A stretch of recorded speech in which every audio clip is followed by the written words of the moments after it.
We had Teron Armstead on this program a couple weeks ago, and he essentially said one of the guys who helped retire him was Jared Verse. Yeah, I get it.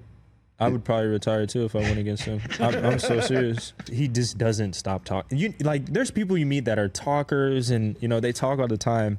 And Verse, don't come at me. I'm gonna hype you up, but he will not. It doesn't matter what it is. He will not stop talking, and it shows on the field too. He's an incredible athlete, a guy who loves the game, and more so, people talk about his power, but he is strong as an ox. He really is. There's probably a lot of other guys in the league that want to consider retirement after going against him. Jared, when he was here, did confirm the story that Sean McVay, in one of the first practices with Verse, had to go up to him and say, "We do not say what's coming out of your mouth here to your teammates in places like our practices." And he came back in the team meeting room and called him out again. What do you mean?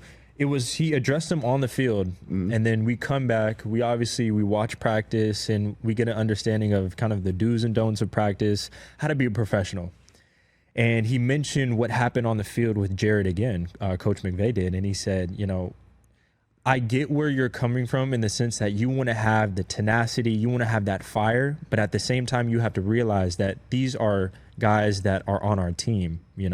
These are guys that you might think like it's a battle, it's ones versus ones, but at the same time, we're all trying to get better at the same time. You don't need to downplay a guy, you don't need to be demeaning. So, and he talked about it too. That was his welcome to the NFL moment, but I love it, especially when he does it. When I saw when he did it in games against other people, we had a mic'd up when he went against the Vikings. It was nonstop. I was there. I was like, and I was the green dot. I was like, man, I can't even get the call out because he won't stop talking. And people say, can you walk the walk? He's talking in his play match up. There's no he's talking and he doesn't do it on the field. Everything he says, whether it's good, vulgar, anything he says, he backs it up. He'll walk by somebody, he'll walk by a kicker, he'll walk by a punter, he'll walk by O lineman, D lineman. It doesn't matter. Anybody that crosses his field of view, he's talking.